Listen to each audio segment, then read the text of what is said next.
The Horror of Abbot's Grange by Frederick Cowles. Read by Miss Worm. Chapter 1. It was Joan who fell in love with Abbot's Grange. I must confess that from the first I thought the place had a brooding and sinister air about it.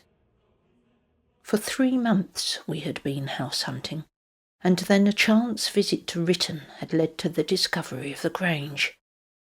As far as country houses go, it was perfect. It had been erected in the 15th century by the Cistercian monks of Writton Abbey, and a tiny detached chapel was a relic of the monastic days. Yet in spite of the fact that Joan was mad about it, I did not like the place. The next day we sought out the estate agent, and he willingly agreed to conduct us over the house.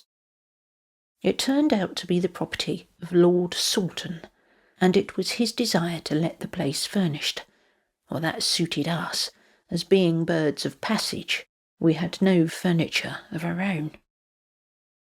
It was not a large house, but the rooms were spacious. The entrance hall was really quite palatial, and hung with paintings of the dead and gone Saltons. I examined the portraits whilst the agent was revealing the charms of the Graange to Joan. They were not a very imposing lot, those Saltons of the past. One was a bishop, looking very uncomfortable in his robes, another a general, mounted on a weird-looking charger. Not one of them really interested me, until I came upon a dingy painting hung in a dark corner near the stairs. It represented a tall, sallow-featured man, dressed in sombre garments of early 16th century style. His face was thin and brooding and strangely pale, but the lips were intensely red and were drawn back to show white, fang-like teeth. The whole expression was one of diabolical cruelty, and I shuddered involuntarily as I looked at it.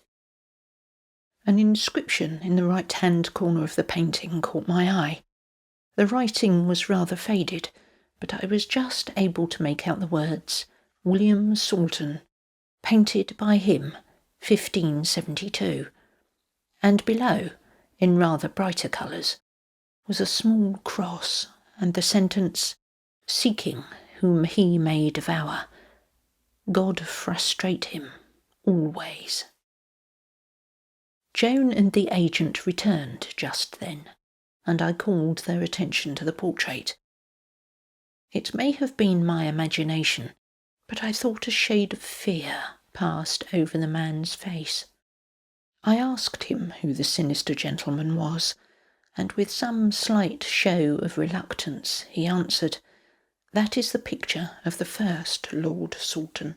He is said to have been a monk at Writton Abbey, but they turned him out. At the dissolution he revenged himself upon the community by giving evidence against them. Many of the monks were executed, and as a reward William Salton was made Lord Salton, and this house given to him." "How exciting!" exclaimed Joan. "He looks just the sort of person to do a thing like that. We really must have this house, Michael. It's just what we've been looking for." When Joan makes up her mind, there is no gainsaying her, and within an hour I had paid a deposit, signed the lease, and received the keys of Abbot's Grange. As he handed the keys over to me, the agent pointed out an exceptionally large one, and said, "This, sir, is the key of the chapel.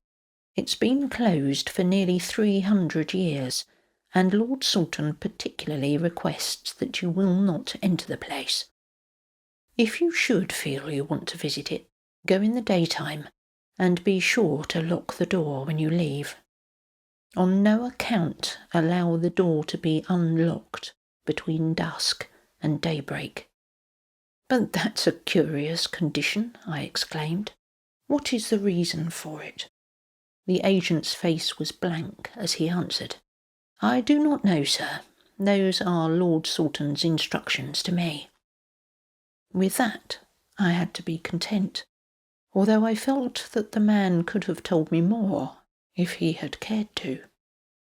3 weeks later, with a staff engaged by Joan and my sister, we took up residence at Abbot's Grange. Chapter 2. Of course, Joan had to have a housewarming party. By making up extra beds on sofas and floors, we managed to invite about 20 people down. Then there were a few local residents, such as the vicar and the doctor, who were asked to dinner. Before the meal, I was standing in front of the fire in the hall. The others were all dressing, and there was only a dim light burning on the staircase.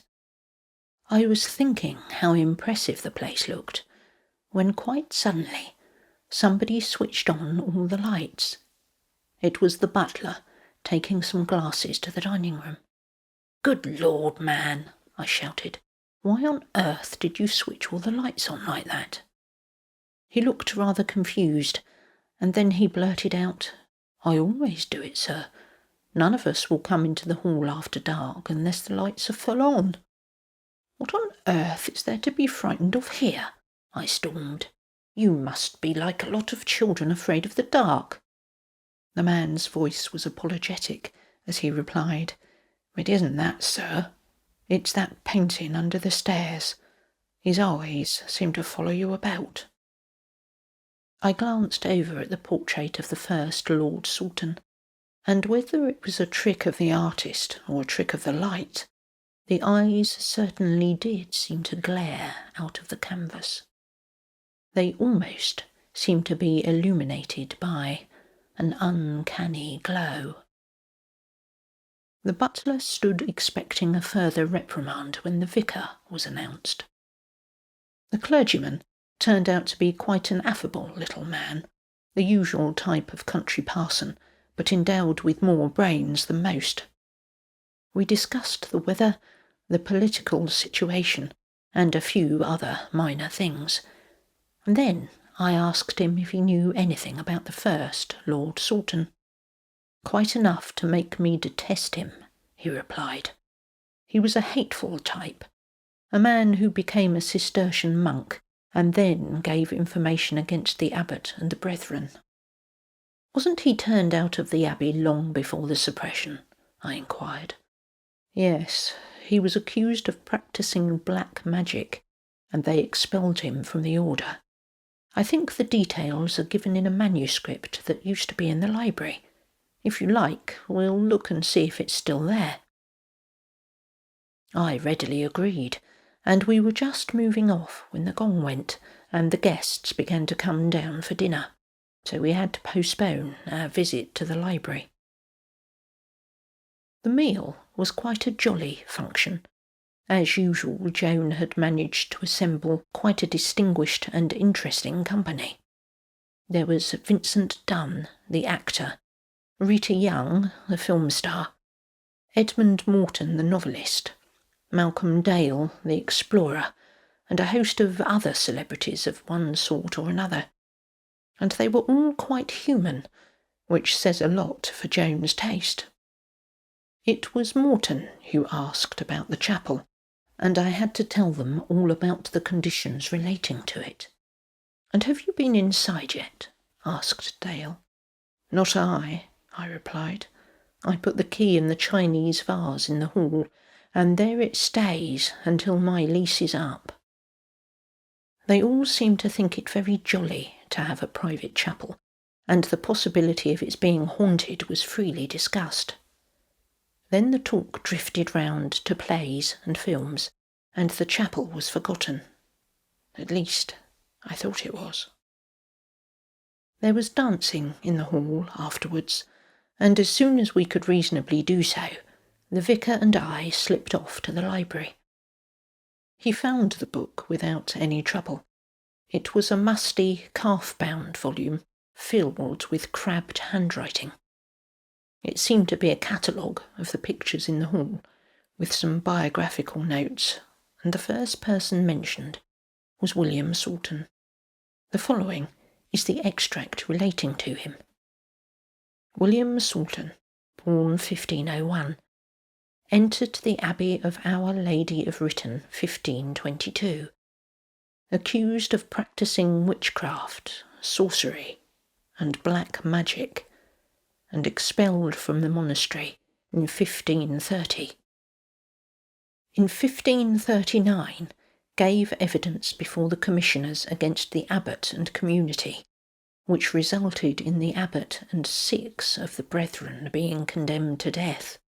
Evidence afterwards proved to be false, but Salton was made Lord Salton and received the Abbey Graange, lived the life of a recluse, and commonly believed to have been a wizard and a vampire.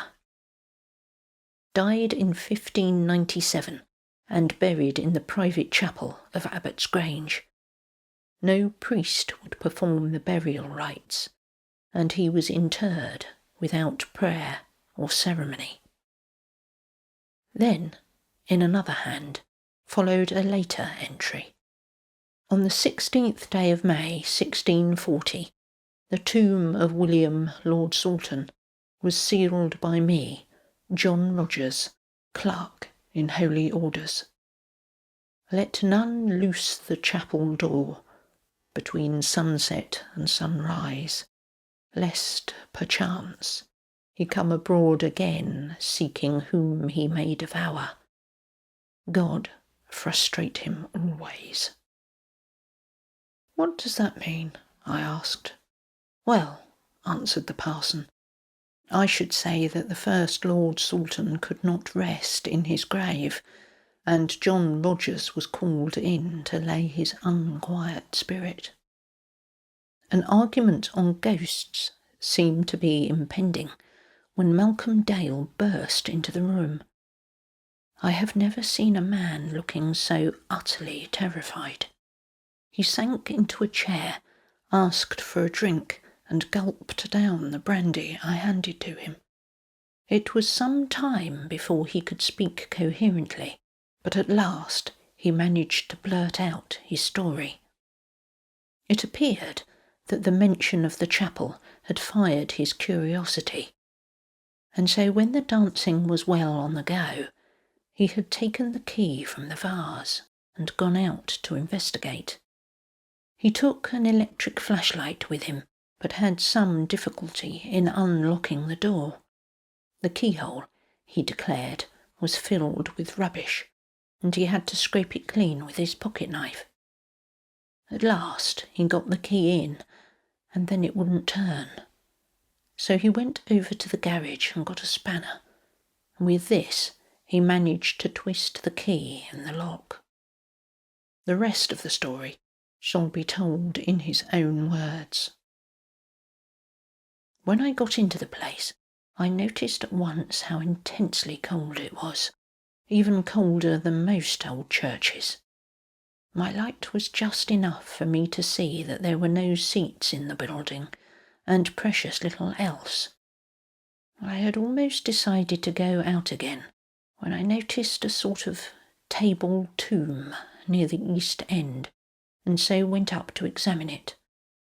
Suddenly, without any warning, it seemed to crack, and out of it sprang the figure of a man with a deadly white face and long, sharp teeth. He glared at me for a moment, and I saw the beam of my light reflect redly in his eyes, and then I turned tail and fled. But all the way back, I felt that he was after me. His voice rose to a scream as he came to the end of his tale, and I could see that he was all in. And then you left the chapel door open? Asked the vicar. Dale nodded dumbly, as if he dared not trust himself to speak. God frustrate him, the parson murmured, and then, springing to his feet, he said to me, Come, there is not a moment to be lost. We must go over and lock the door. I seized the torch which Dale still held, and within a few minutes we had reached the chapel.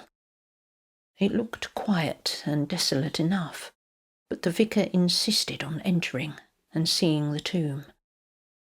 It was quite an ordinary table tomb of white marble, but the top of it was cracked right across, and it was easy to see that the crack was newly made.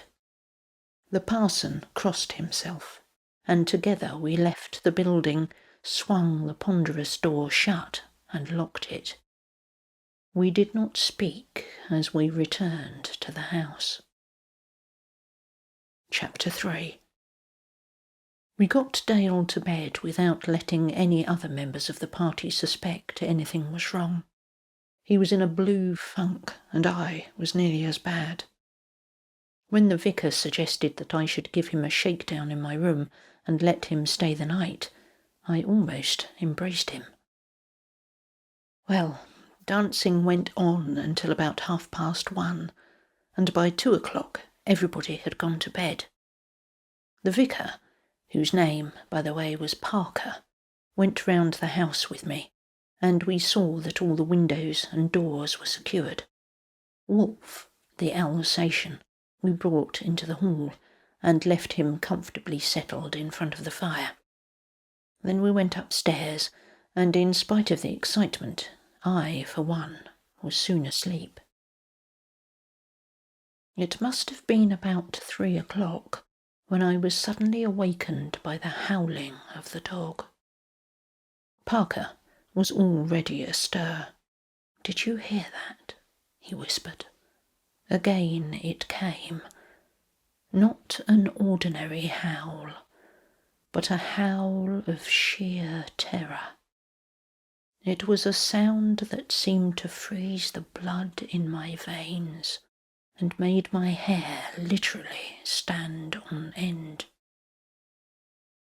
Then came a shriek of horrible laughter that was even more nerve-wracking. "Come along," said Parker. "We must see what is wrong." And he made for the door. I slipped into a dressing gown and followed him, although, I must confess, I would have preferred to stay in my room with the door locked. The landing was dark, except for the pale light of the moon filtering through the leaded windows, and the electric light switch was at the head of the stairs. Before we could reach it, Parker suddenly gripped my arm and whispered, "Look, just beyond that suit of armour." I looked to the spot he indicated. At first, only a shadow was visible, and then, gradually appearing out of the darkness, I made out a white, grinning face, the features of the first Lord Salton. Even as I looked, the figure moved and glided away down the staircase. I was badly shaken, but Parker, who seemed to possess nerves of steel, bounded over to the switch and flooded the staircase with light. There was nothing to be seen, but in a wave, a deadly, sickening smell came up the stairs to us. It was the fetid odour of corruption, a nauseating, vile stink that made me feel ill. Parker led the way down the staircase, and at once turned all the lights on in the hall.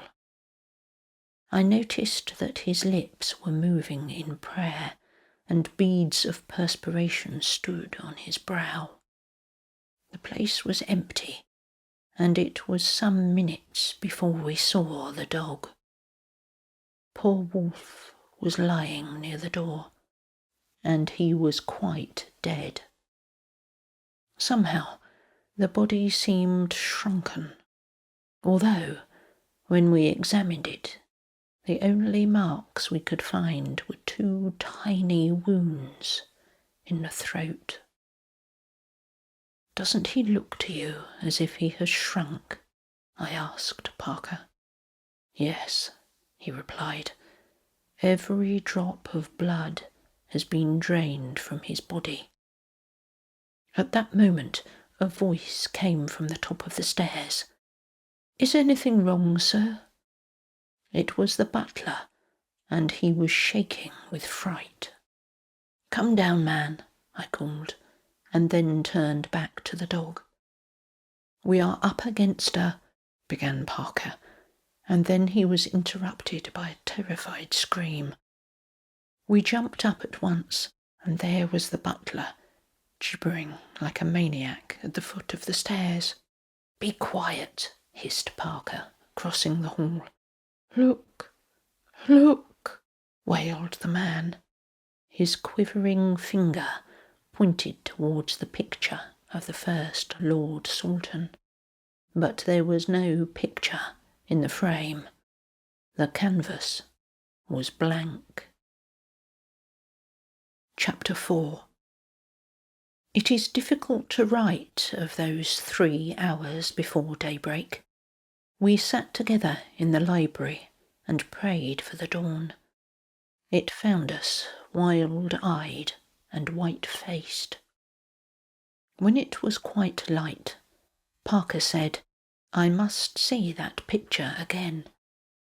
We followed him out into the hall, and there was the portrait of William Lord Salton, leering at us from its frame.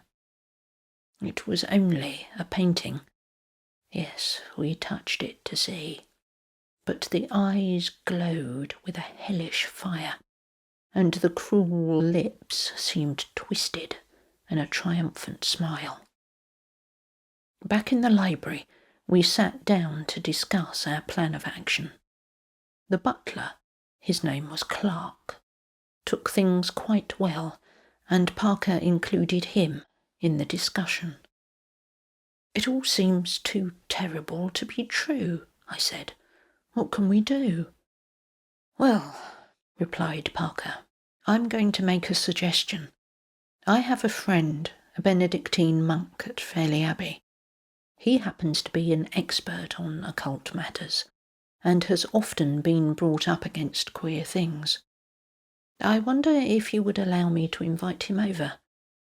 Naturally, I agreed at once, and Parker telephoned to the Abbey, which was only about 5 minutes from Written.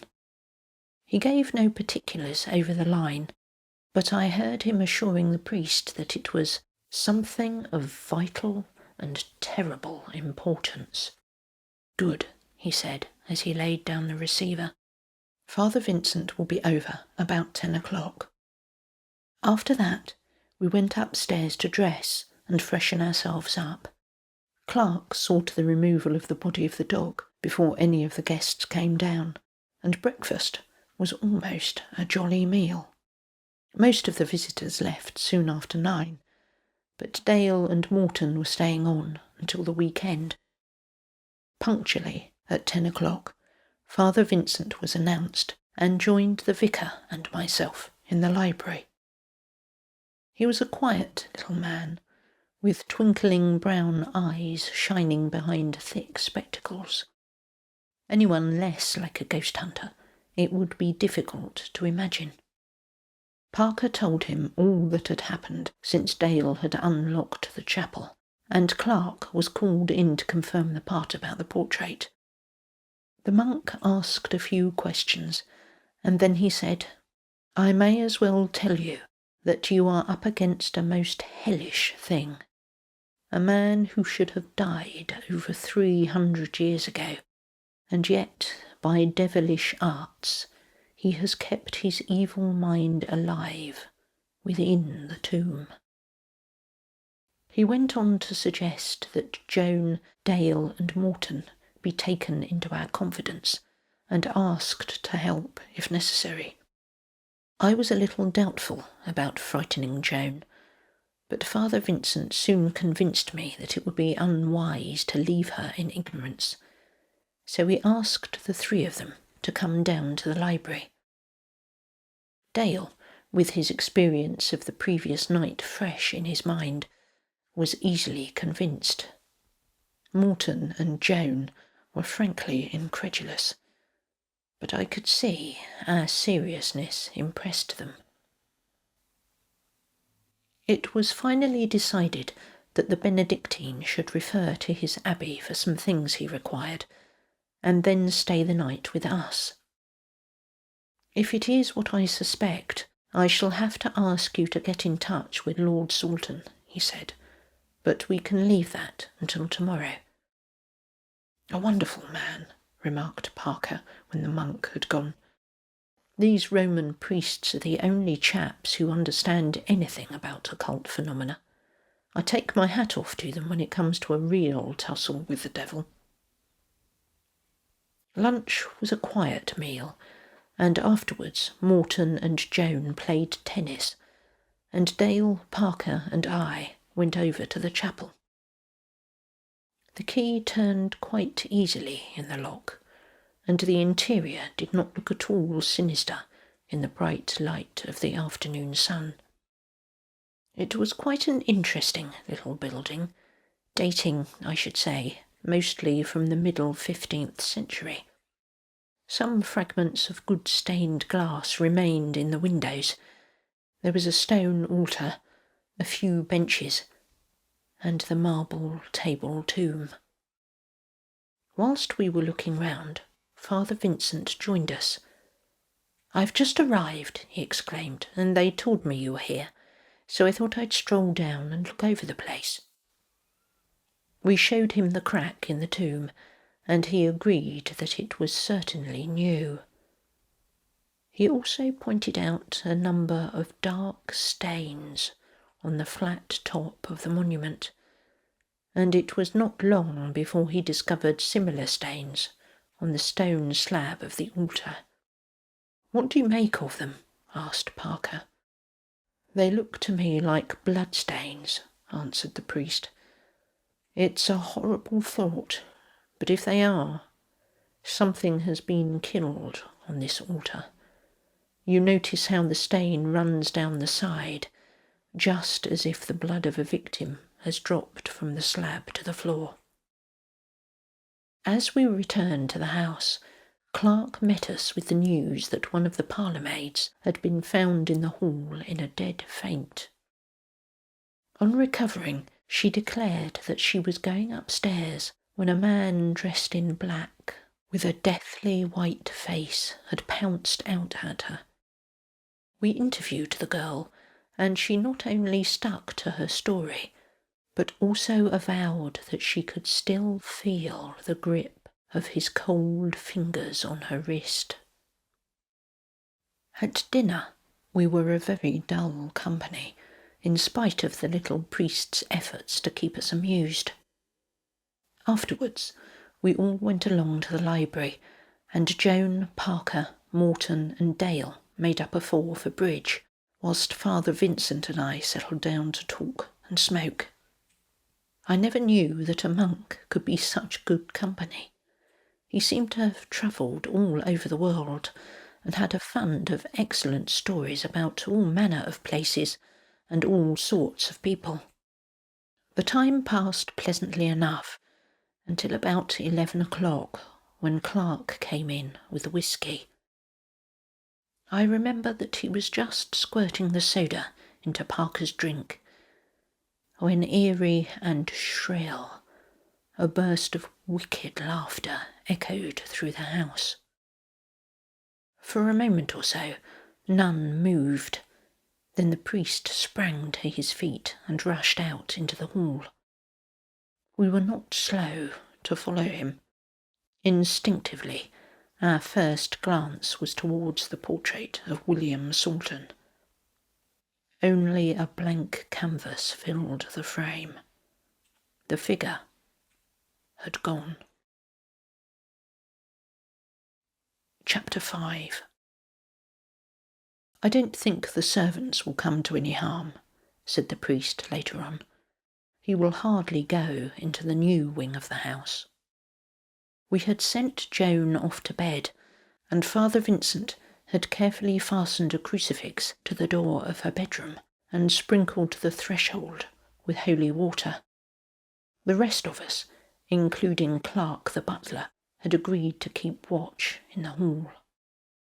The monk made us sit in a semicircle round the fire. All around he had sprinkled his holy water, and on the mantelpiece he had lighted 2 blessed candles. He himself took up a position near the fireplace. "It's as well for you to know what you're up against," he went on. "This William Salton, however melodramatic it may sound, undoubtedly sold his soul to the devil. Unholy sacrifices were offered by him in the chapel, and after death there was no rest for him in the grave. He became what we call a vampire. Evidently the portrait is connected with him in some very intimate way, and he can, by some foul means, animate the painted figure for his own ends.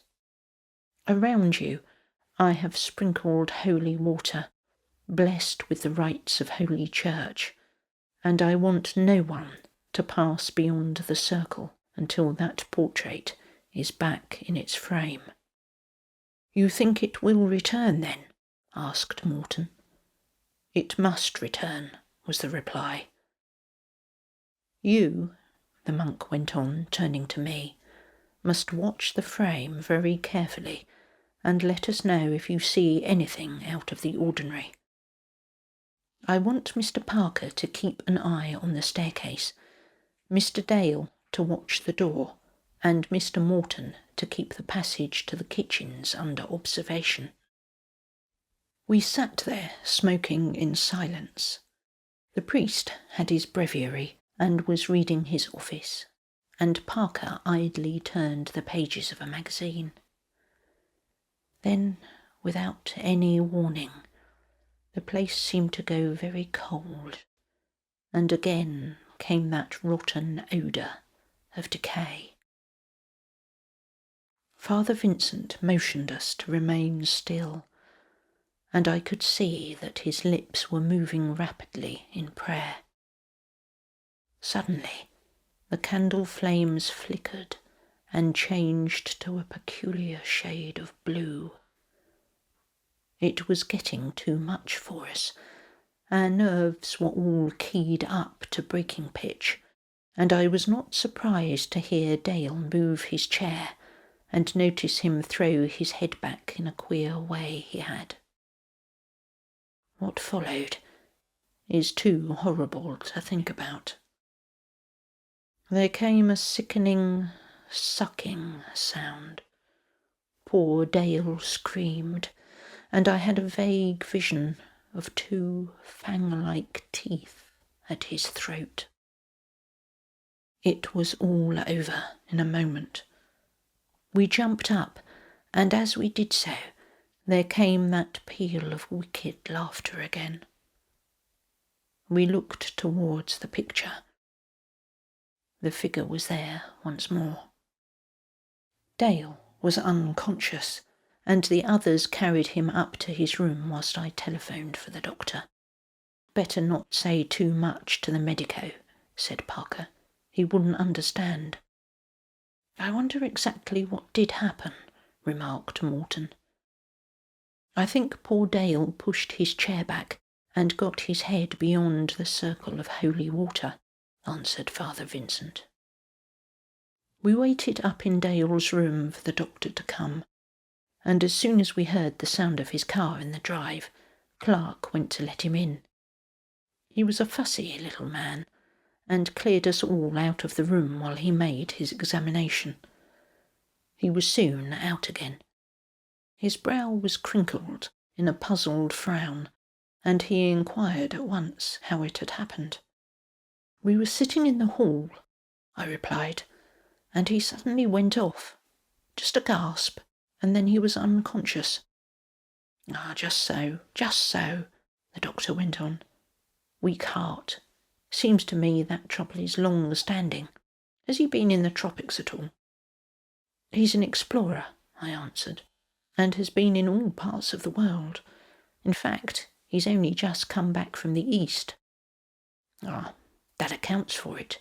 So many of these people get heart trouble and never bother about it.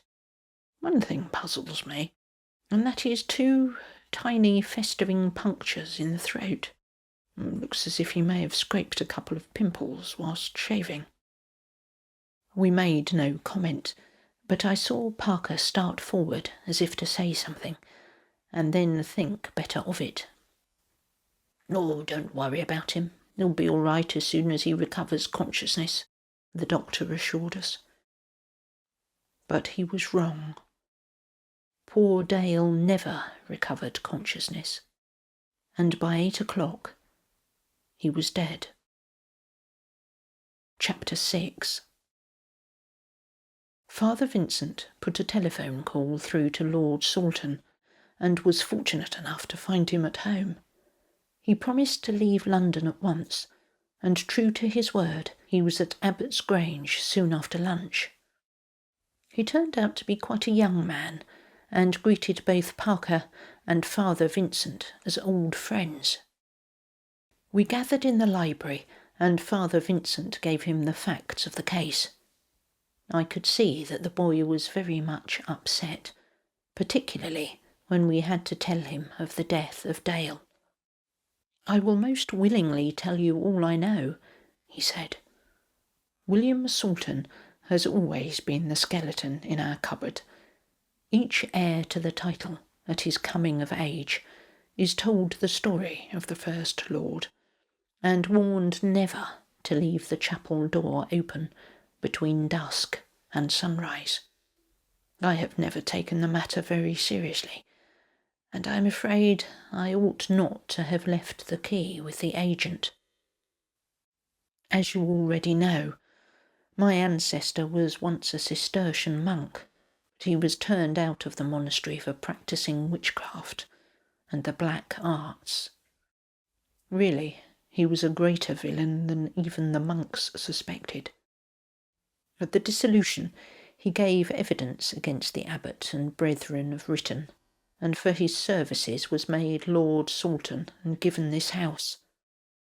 Under his rule, Abbot's Grange became a temple of Satan. He is said to have celebrated the Black Mass in the chapel, and to have sacrificed living children on the altar. The picture in the hall is a self-portrait, and tradition has it that the canvas is really the skin of one of his victims, coated over with human blood. Even after his death he terrorised the district. For over half a century there were tales of children stolen from their cradles in the dead of night by a man with a strangely white face. Then, in 1630, the Lord Salton of the time went into the chapel and found the altar dripping with fresh blood. He called in a parson named John Rogers, who carried out some religious ceremony there, and since then the chapel has not been opened after sunset until this week. With a word of apology, he got up and went over to one of the oak bookcases. Sliding a concealed panel at the end, he took out from the cavity behind 2 small vellum-bound books. Laying these on the table, he went on. "These books are diaries kept by William Salton. I have never read them through, but I know of 2 passages which may interest you." He opened one of the books and read from it. "At last I have completed the portrait in the manner laid down by the master Cetharius. Now, even if my body decays, I have that which will give me the semblance of life." The other note, he continued, was made in the 2nd volume by John Rogers. Here it is. "Terrible is the power of the evil one. He that is dead yet wanders abroad seeking whom he may devour. I have watched and prayed, and it seems that he may only be free of the grave for 3 days at a time. Then for 3 days he must rest within the tomb. I have sealed him there, but should he ever break free again, let it be remembered that on the 3rd day he will return to the grave." "That will be tomorrow," interpolated Father Vincent. "God grant that nothing happens tonight." "We must see that it doesn't," answered Sultan. "If I am able to keep him within the picture for tonight," asked the priest, "have I your permission to do whatever I think fit in the morning?" "You can do whatever you like," was the reply. "I am only too anxious that such a heritage of evil shall not be handed on to my successors." Sultan asked if I could put him up for the night, and we were all very glad to have him stay. With Dale dead upstairs, and the horror of the unknown hanging over us, we were not a very lively party. The priest made his preparations early in the evening. A semicircle of salt was made round the picture. This was sprinkled with holy water, and in the centre he placed a crucifix. Just before midnight we began our watch. We hadn't long to wait. About 20 minutes past the hour, the figure in the frame began to move. It jumped to life with curious, jerky, mechanical movements, and then it tried to step down, but was evidently prevented by the arrangements the monk had made. A look of diabolical hate passed over its features, and then it laughed. As the laughter died, it began to intone a kind of weird chant. I could not understand the words, but I knew it for some incantation to the devil. Suddenly, Morton screamed and pointed to the stairs. We all looked up, and there, moving slowly down, was the figure of Malcolm Dale, the man whose dead body lay upstairs. Morton screamed again, and then fainted. I saw the monk step forward, with crucifix in one hand and breviary in the other. In a clear voice he began to read the office of exorcism, and all the time that terrible incantation went on. Louder and louder rose the infernal chant, and clearer rang the voice of the priest. It seemed that the forces of good were waging a battle with the powers of evil. Perspiration ran in great drops down the monk's face, and I found myself praying the words of the Our Father, the only prayer I knew. Gradually, the hellish chant got quieter, whilst Father Vincent's voice grew stronger in volume. Then a strange thing happened. A beautiful smile came over the face of the thing that looked like Malcolm Dale, and still smiling, it slowly faded away. From the picture came a most unearthly shriek, and for a few moments the figure in the frame seemed to writhe in agony. Then it became still, and it was only a painting once again. "We have won the first round of the fight, my friends," said the little priest. Chapter 7. It was 3 o'clock in the afternoon of the following day. "If John Roger's calculations are correct," said Father Vincent, The monster should be back in his grave by now. Armed with crowbars, we made our way to the chapel, the priest carrying a small Spanish dagger with a cross handle. Sultan unlocked the door and we went inside. The place was rather gloomy, for it was a dull day, but nothing seemed to have been disturbed. Now we come to the worst part of this horrible business, said the priest. Taking a crowbar from Morton, he went up to the tomb and inserted the implement under the slab. I put mine under the other side, and together we levered until the top swung up. Inside was a brass-bound coffin, and all over it were dark brown stains. We lifted the coffin out of the tomb and laid it before the altar. If any of you feel at all nervous, you may go outside, said Father Vincent. Morton took him on his word, but Sultan, Parker and I stayed on. It didn't take long to remove the lid, and inside was no crumbling skeleton, but the body of William, Lord Sultan, looking just as he must have looked in life. His eyes gleamed at us with a malevolent stare. His lips were unnaturally red, and his white, fang-like teeth protruded over his bottom lip. "Stand back!" cried the monk. He raised his dagger aloft, and then, praying in Latin, brought it down into the creature's heart. The red mouth opened in a piercing shriek. The body writhed as if in agony, and then it slowly crumbled to dust before our eyes.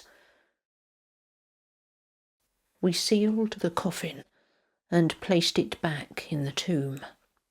The slab was returned to its position, and Sultan promised to see that it was cemented down.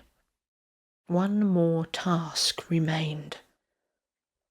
We took down the portrait of William Sultan, carried it into the grounds, soaked it in petrol, and set fire to it.